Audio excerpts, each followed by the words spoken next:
Hello दोस्तों, मैं Sam Pratap स्वागत करता हूं आपके अपने यूट्यूब चैनल पैरामेडिकल कोचिंग वाला पीसीडब्ल्यू पर।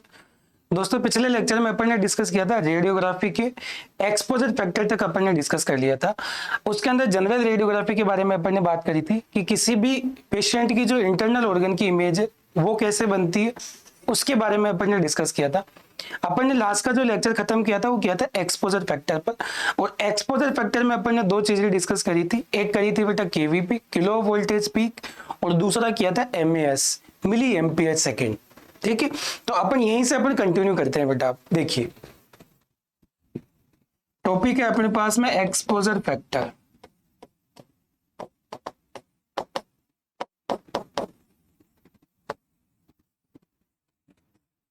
एक्सपोजर फैक्टर के अंदर अपने पास में दो चीजें होती है बेटा, एक होती है केवीपी और दूसरा होता है एमएएस। एक अपने पास में होती है बेटा केवीपी और दूसरा होता है अपने पास में एमएएस। सर ये दोनों क्या चीज होती है? तो केवीपी होती है बेटा किलो वोल्टेज पीक, इसको बोलते हैं अपन किलो वोल्टेज पीक, और इसको बोलते हैं बेटा milli ampere second, milli ampere second. ठीक है, ये दो ही चीज ऐसी है जिसकी वजह से अपनी प्रॉपर रेडियोग्राफी होती है। यदि आपको इन दो की नॉलेज यदि अच्छी खासी है तो आप प्रॉपर रेडियोग्राफी कर सकते हो, अन्यथा आपको हर एक डेटा याद करना पड़ेगा, हर एक पेशेंट के लिए, हर एक पार्ट ऑर्गन के लिए, हर एक स्ट्रक्चर के लिए, हर एक व्यू के लिए। तो बड़ा टिपिकल हो जाता है ये एडजस्टमेंट करना कि सर किसके लिए कितना केवीपी ले, किसके लिए कितना एमएएस ले। तो फिर करिए क्या सर, इनके बारे में जानना बहुत जरूरी है। सर तो क्या जाने इनके बारे में, ध्यान से सुनना। यदि किलो वोल्टेज पीक की मैं बात करूं तो ये जो भी एक्सरे अपन काम में लेते हैं इमेज बनाने के लिए, वो उसकी एनर्जी को बताती है, ऊर्जा को बताती है।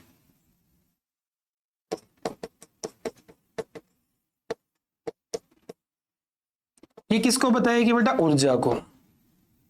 ठीक है, यदि अपन बात करें इसकी, सर मिली एम्पियर सेकंड किसको बताएगी? ये बताएगी नंबर ऑफ एक्सरेज, कि आपने कितने एक्सरे उस इमेज को बनाने के लिए काम में लिए हैं, वो कौन बताएगा बेटा? एमएएस। अब ये क्या चीज होती है, इनके बारे में डिस्कस करते हैं अपन। एक और चीज में यहां पर अपन डिस्कस कर लेते हैं, कंटिन्यू कर तो रहे ही है। एनर्जी जो होती है, एनर्जी यहां पर एक्सरे की पेनिट्रेशन पावर को बताती है। किसको बताती है बेटा? पेनिट्रेशन पावर को।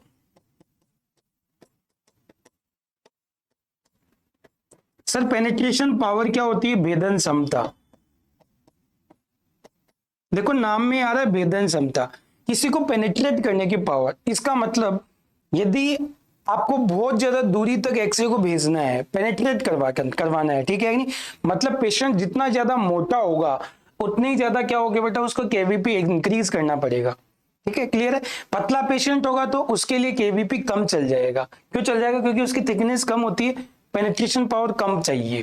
ठीक है, क्योंकि जितनी ज्यादा एनर्जी होगी ना, जैसे मान के चलो आप थके हुए हो, आपको बोलो कि साहब आप रन करिए, दौड़िए, आप कितना दौड़ सकते हो? 500 मीटर, 1 किलोमीटर, लेकिन आप पूरी एनर्जी से भरे हुए हो, रोजाना आप एक्सरसाइज करते हो, और आपको बोला जाए कि आप दौड़िए, आप तो आप 2 किलोमीटर दौड़ जाओगे, 5 किलोमीटर दौड़ जाओगे। तो आप, ये एनर्जी पर डिपेंड करता है कि कितनी दूरी तक उनको भेज सकते हैं अपन। तो ये किस चीज को बताती है बेटा? पेनिट्रेशन पावर को। दूसरी बात करें सर यहां पर नंबर ऑफ एक्सरे को, ये किसको बता रही है? अमाउंट को। ये किसको बताती है बेटा? अमाउंट को। और जहां अमाउंट की बात करते हैं वहां पर अपन काम में लेते हैं बेटा इंटेंसिटी। क्या वर्ड काम में लेते हैं बेटा? इंटेंसिटी। इसको हिंदी में बोलते हैं बेटा अपन तीव्रता। हिंदी में क्या बोलते हैं बेटा अपन? इसको तीव्रता बोलते हैं। ठीक है, तो अपने पास में एक्सपोजर फैक्टर में देखो कि एक केवीपी आ गया, दूसरा आ गया एमएएस आ गया, मिली एम्पियर सेकेंड, मतलब कितने टाइम तक आपने उसको रेडिएशन दी है, कितना अमाउंट दिया है रेडिएशन को। तो ये अपने पास में दो चीजें आ गई। इसके अलावा देखिए बेटा तीसरी चीज, यदि केवीपी की यदि अपन बात करें तो केवीपी हमेशा ध्यान रखना एक्सरे की क्वालिटी को बताता है। हिंदी में बोलते हैं बेटा इसको गुणता।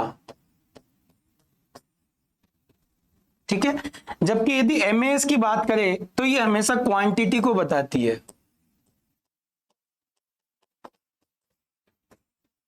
ये हमेशा किसको बताती है बेटा? क्वांटिटी को, मतलब संख्या को बताती है।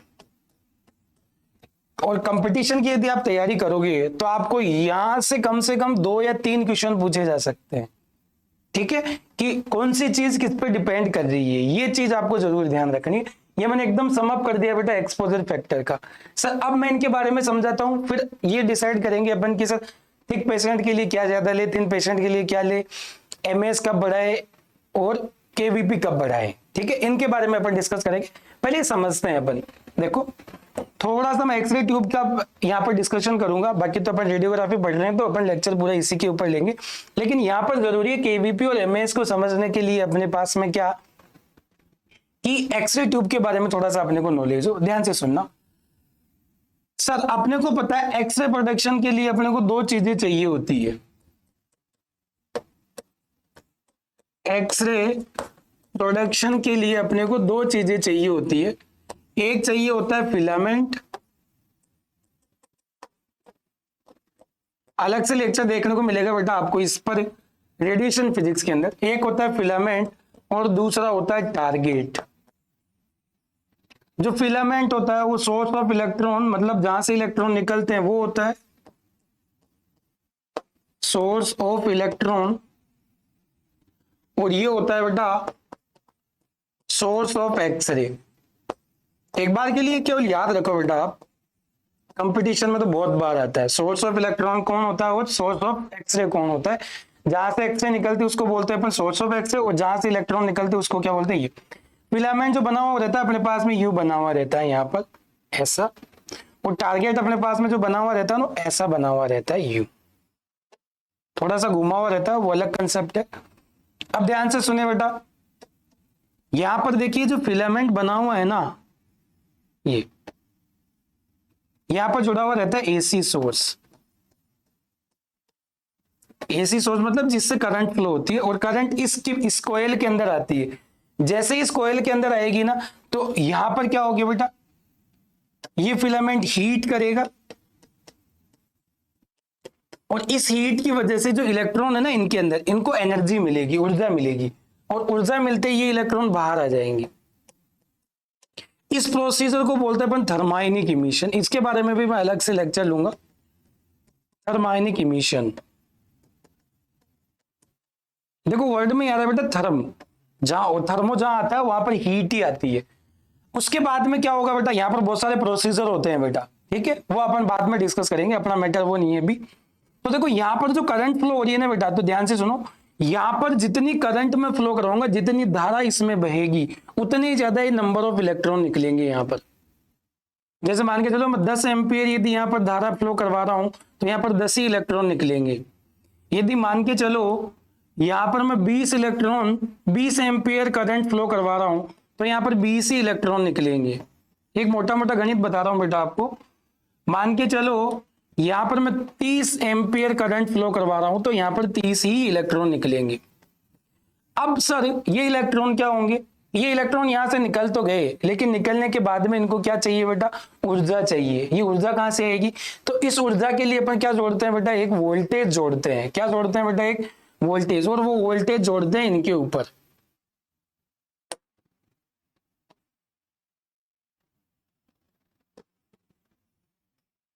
वो वोल्टेज जोड़ते हैं बेटा ऐसे अपन, ठीक है, केवीपी। तो ये जोड़ने के बाद में क्या होंगे, इन इलेक्ट्रॉनों को एनर्जी मिलेगी, और एनर्जी मिलने के बाद में टकराएंगे, और टकराने के बाद में आपको पता है यहां पर क्या निकलती है बेटा, 1% एक्सरे निकलती है। अब ध्यान से समझे बेटा, अब मेरे पास में दोनों वर्ड आ गए। देखो करंट तो कौन बता रहा था, फिलामेंट के ऊपर जो लगा हुआ है वो, फिलामेंट के ऊपर जो एसी सोर्स लगा हुआ है ना, देखो ये बता रहा है एमएएस को।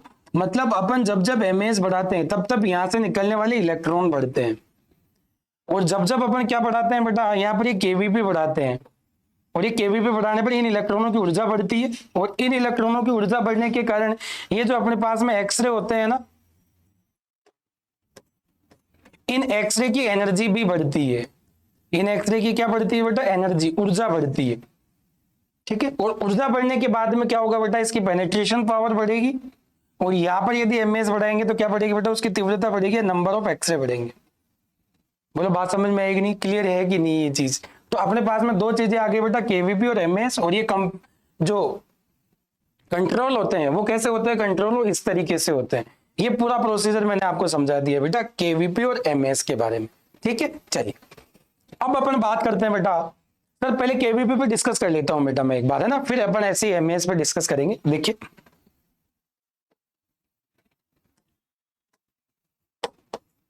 पहले केवीपी पे डिस्कस कर लेता हूं बेटा मैं एक बार। केवीपी हमेशा ध्यान रखना बेटा किसको दिखाती है, ये एनर्जी को दिखाती है। किसको दिखाएगी, एनर्जी को दिखाती है। पहली चीज एनर्जी को दिखाने के बाद में किसको दिखाएगी बेटा, पेनिट्रेशन पावर को।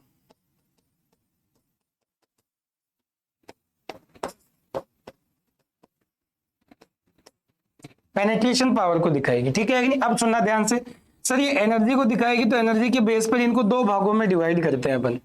एनर्जी के बेस पर कितने भागों में डिवाइड कर दिया, दो भागों में। एक हो गया बेटा लो एनर्जी वाली एक्सरे, लो एनर्जी वाली, और दूसरी हो गई बेटा हाई एनर्जी वाली।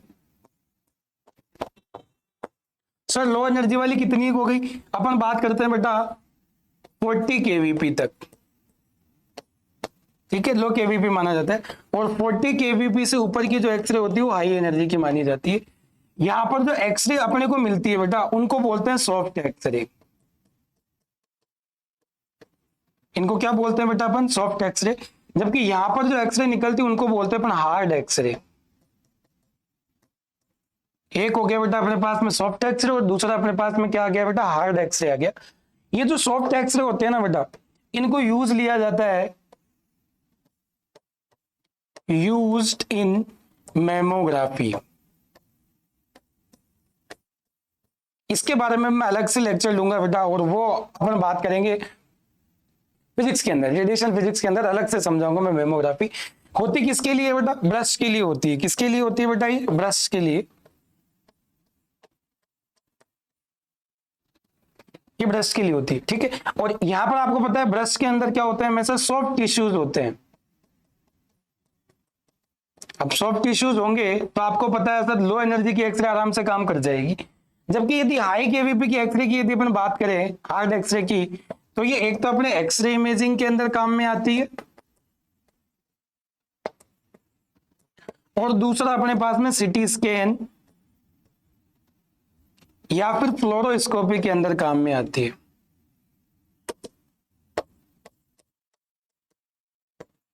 वहां पर हाई एनर्जी की एक्सरे चाहिए होती है क्योंकि पूरी बॉडी को वहां पर पेनिट्रेट करना होता है, इस वजह से, ठीक है कि नहीं। तो पहली चीज, दूसरी चीज ये आ गई अपने पास में, क्या आ गई बेटा, एनर्जी आ गई और क्या आ गई, पेनिट्रेशन पावर आ गई, ठीक है। ये जो केवीपी होता है, ठीक है, ये जो एनर्जी अपन मेजर करते हैं इसको किस में करते हैं बेटा, जूल में मेजर करते हैं। मेजर्ड इन जूल, जूल में मापते हैं।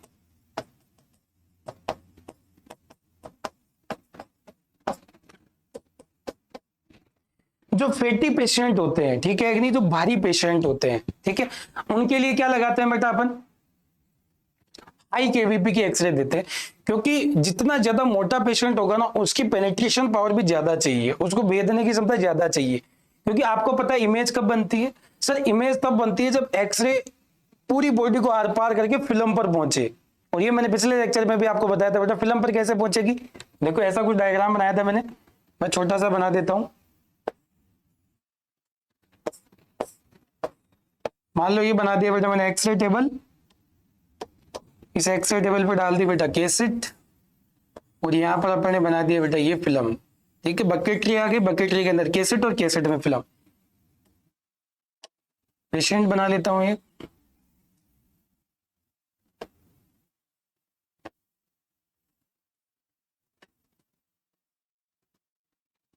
ये बना दिया अपन ने एक्सरे ट्यूब, और एक्सरे ट्यूब कर दी you penetration.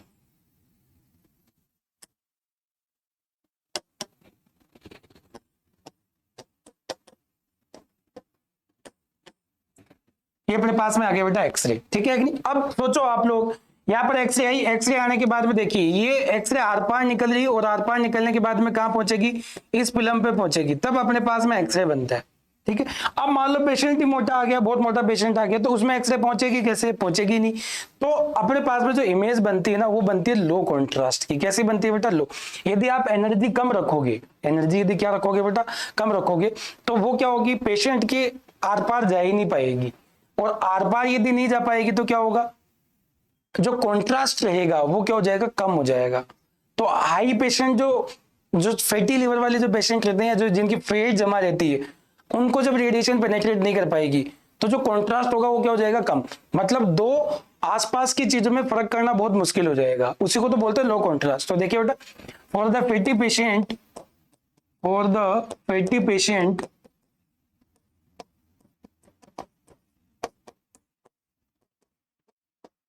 always use high KVP x ray. क्या काम में लेते हैं बेटा, हाई केवीपी का एक्सरे काम में लेते हैं अपन। किसके लिए, फैटी पेशेंट, जो मोटे पेशेंट होते हैं उनके लिए।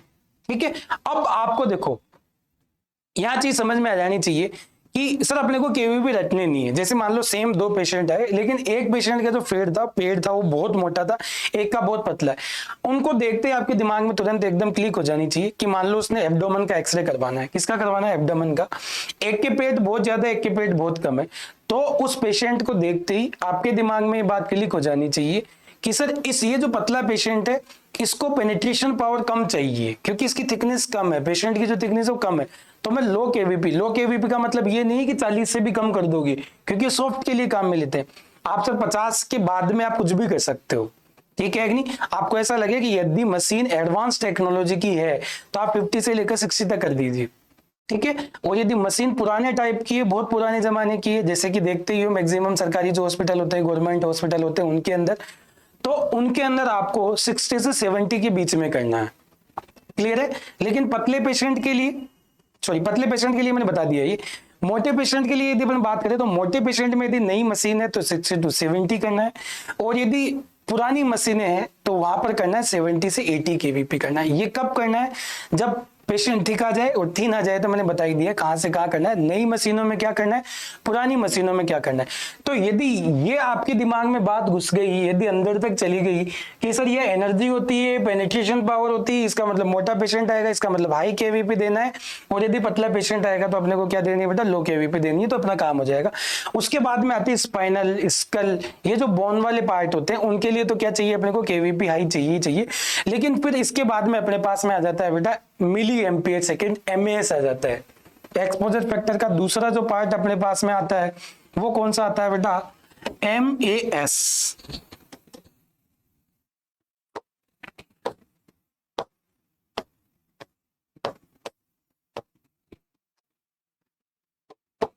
मिली एम्पियर सेकेंड।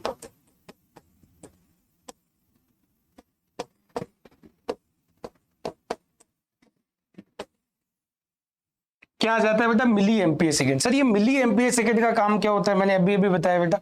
इसमें एक और चीज ऐड कर देता हूं बेटा मैं,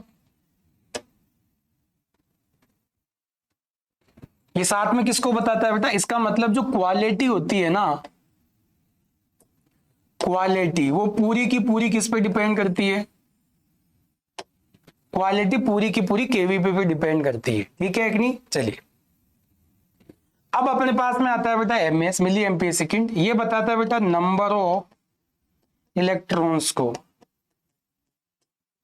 नंबर ऑफ इलेक्ट्रॉन्स को बता रहा है। इसका मतलब ये किसको बता रहा है, एक्सरे के अमाउंट को बता रहा है।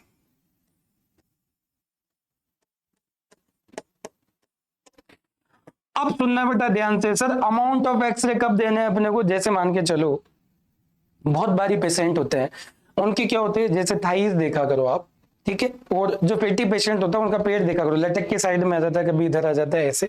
तो जो फैल जाता है ना पेशेंट, तो फैल जाता है, तो वहां पर क्या चाहिए अपने को, सर पेनिट्रेशन पावर तो अपने को चाहिए ही चाहिए, लेकिन वहां पर अमाउंट ऑफ एक्सरे भी ज्यादा चाहिए, क्योंकि से पूरा फैल गया तो अपने को तो क्या चाहिए, फील्ड ऑफ व्यू जो देखना है, उस पूरे के अंदर अमाउंट ऑफ एक्सरे जो है वो ज्यादा डालनी है अपने को, ठीक है कि नहीं। तो वहां क्या आएगा बेटा,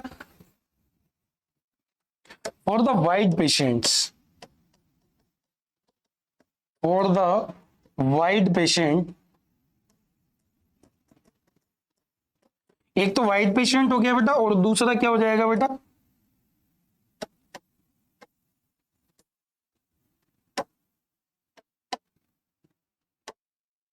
हाई फैटी ऑर्गन्स।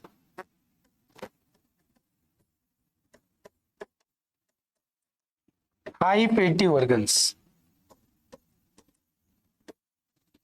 ठीक है एक नहीं ये कि अपने को सब कितने टाइम के लिए देनी होती है और कितना एक्सरे अपने को देना होता है, उसके लिए फिर अपन क्या सेट करते हैं बेटा, एमएस सेट करते हैं। क्या देते हैं बेटा अपन, एमएस देते हैं। चलिए अब सर इसमें देखो दो चीजें आती है, एमएस के अंदर दो चीजें आती है, एम इंटू एस, ये होती है केवल ये करंट को बताती है। करंट का मतलब हो गया बेटा धारा, इसको बताएगी धारा। जबकि एस की बात करें तो ये बताती है बेटा अपने पास में सबसे इंपॉर्टेंट चीज एक्सपोजर टाइम। और यदि परफेक्ट रेडियोग्राफी अपने को चाहिए तो ये टाइम हमेशा कम होना चाहिए, कम होना चाहिए, क्योंकि ये जितना ज्यादा होगा ना उतनी एक्सरे पेशेंट को लगेगी। ठीक है, दिमाग में सेट कर लो बेटा, क्योंकि केवीपी तो किसको बताता है, एनर्जी को बताता है, ऊर्जा को बताता है, लेकिन एमएस असली चीज को बताता है, वो बताता है कितनी रेडिएशन पेशेंट को दी गई है। ठीक है, तो ये हमेशा क्या होना चाहिए, कम ही होना चाहिए। तो कई बार क्या होता है बेटा, जो एक्सपोजर टाइम होता है, कई बार यदि जो बच्चे एक्सरे करते हैं, जिन्होंने प्रैक्टिकल हॉस्पिटल वगैरह ट्रेनिंग के लिए ज्वाइन कर रखा है, उनको पता है जैसे ही आप रोटर को घुमाते हैं, ये रोटर क्या चीज होती है, रेडिएशन फिजिक्स में बात करूंगा मैं, यहाँ पर रेडियोग्राफी की बात करें, जैसे आप एक्सपोज करोगे तो एक्सपोज करते कि इसकी आवाज आती है, बीप की आवाज आती है। तो जो बीप जितना बड़ा होता है ना, इसका मतलब अमाउंट ऑफ एक्सरे उतना ही ज्यादा अपन डिलीवर्ड कर रहे हैं पेशेंट को। तो यहाँ देखे बेटा, तो ये हमेशा क्या होना चाहिए बेटा, कम ही होना चाहिए। तो ये जो एक्सपोजर टाइम होता है सर, ये कैसे निकालते हैं, तो सुनने बेटा ध्यान से, ये दोनों वर्ड मिलाकर, इन दोनों वर्ड को मिलाकर अपन बोलते हैं बेटा टेक्निक।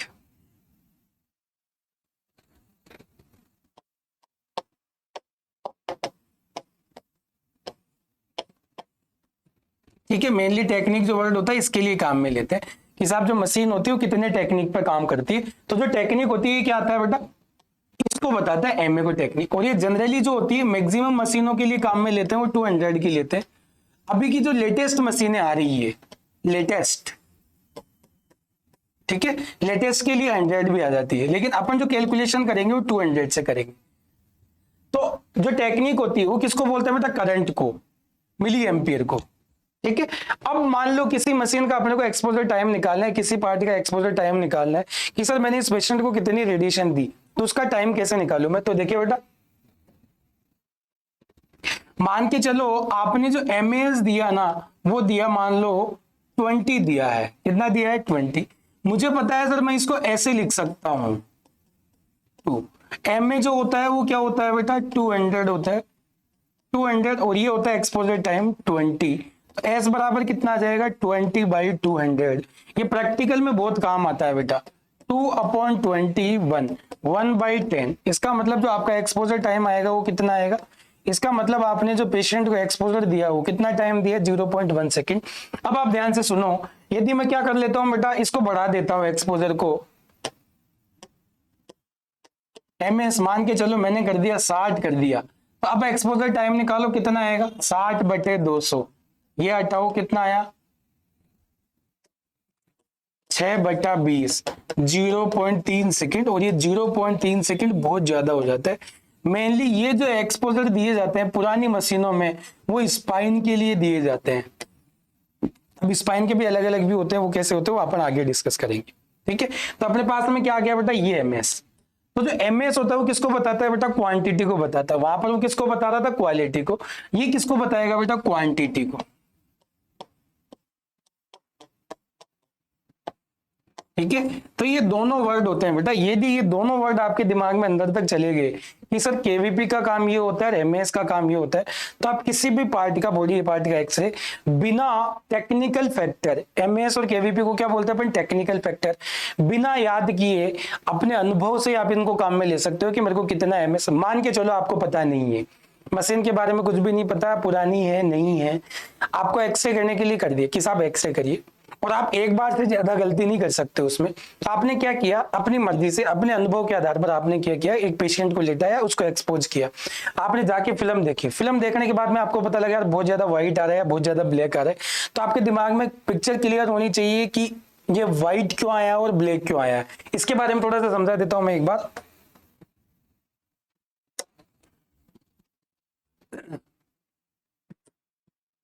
दो एग्जांपल ले रहा हूं, सेम से ले रहा हूं, ध्यान से समझना। यहां से एक्सरे निकल रही है, यहां से एक्सरे निकल रही है, ये लो की है, लो एनर्जी की एक्सरे है। लो एनर्जी का मतलब लो केवीपी है ना, केवीपी लो है, और ये हाई एनर्जी है, ये क्या है, हाई एनर्जी, इसका मतलब हाई केवीपी है। केवीपी कैसा है, हाई। अब सोचो इसकी एनर्जी कम है, इसका मतलब एक्सरे मैक्सिमम कहां आएगी, बॉडी के अंदर ही रुक जाएगी। क्या हो जाएगी, शरीर के अंदर ही रुक जाएगी, शरीर के अंदर ही रुक जाएगी। और यदि ये शरीर के अंदर रुक गई ना, तो यहां पर आपके पास में जो पिक्चर बनेगी, इमेज जो बनेगी, वो बनेगी व्हाइट। तो यदि आपको व्हाइट पार्ट यदि ज्यादा दिख रहा है तो इसका मतलब आपने केवीपी कैसा लिया है, लो काम में लिया है। लेकिन यदि ये वाली चीजें काम में लेते हो आप, हाई केवीपी, वो भी जरूरत से ज्यादा, तो सारी की सारी एक्सरे शरीर से बाहर निकल जाएगी, बाहर निकल कर कहां जाएगी, फिल्म पर निकल जाएगी। और आपकी जो इमेज बनेगी ना बेटा, वो कैसी बनेगी, ब्लैक। इमेज कैसी बनेगी, ब्लैक। इन दोनों चीजों का फर्क ध्यान रखना आप, तो आपको अच्छी रेडियोग्राफी करनी आ जाएगी। कि सर यदि मैंने लो एक्सपोजर दे दिए, लो केवीपी दे दिया, तो इमेज कैसी आएगी, व्हाइट। इसका मतलब मेरे को पता लग जाएगा सर केवीपी बढ़ाना है। और यदि मैंने ज्यादा दे दिया तो इमेज कैसी बन जाएगी, ब्लैक। इसका मतलब मेरे को केवीपी क्या करना है, कम करना। ठीक है, तो ये बात हो गई बेटा अपने पास में एक्सपोजर फैक्टर की। यही सबसे ज्यादा इंपॉर्टेंट होता है अपने पास में। ठीक है, जब भी आप रेडियोग्राफी करो तो ये दो चीजें आप ध्यान रखिए कि मेरे को कौन सी चीज किससे कंट्रोल करनी है। ठीक है, ये हो गई बेटा अपने पास में एक्सपोजर फैक्टर के बारे में। नेक्स्ट लेक्चर में अपन बात करेंगे इसी रेडियोग्राफी के अंदर जो टर्मिनोलॉजी होती है। टर्मिनोलॉजी का मतलब बहुत सारी व्यूज अपन इसमें लेते हैं बॉडी के, बॉडी पार्ट्स के, जिसके अंदर अपने को जो इमेज दिखाई देती है वो क्लियरिटी से दिखाई देती है। ठीक है, तो वो जो इमेज के व्यूज होते हैं उनके लिए अपन टर्मिनोलॉजी देखेंगे, और ये टर्मिनोलॉजी जो देखेंगे वो देखेंगे बेटा अपन नेक्स्ट लेक्चर के अंदर। तब तक के लिए आप इस चैनल को बेटा सब्सक्राइब कर लीजिए, यदि नहीं किया हो तो बेल आइकन दबा दीजिए, और वीडियो को शेयर और लाइक जरूर कर दीजिए। आपके जो भी ग्रुप है, जो भी बच्चे फर्स्ट ईयर के अंदर है, जो भी वीडियो देख रहे हैं, उन सबको आप शेयर कर दीजिए ताकि उनको भी कुछ बेनिफिट मिल सके। और मैं पहले भी बता चुका हूं, इन क्लासेस के अंदर केवल मैं वो क्वेश्चंस डिस्कस करूंगा जो कि मैक्सिमम बार एग्जाम के अंदर रिपीट हुए हैं। ठीक है, तो ऐसी और क्लासों के लिए आप देखते रहिए बेटा पैरामेडिकल कोचिंग वाला YouTube channel. Thank you, bye and take care.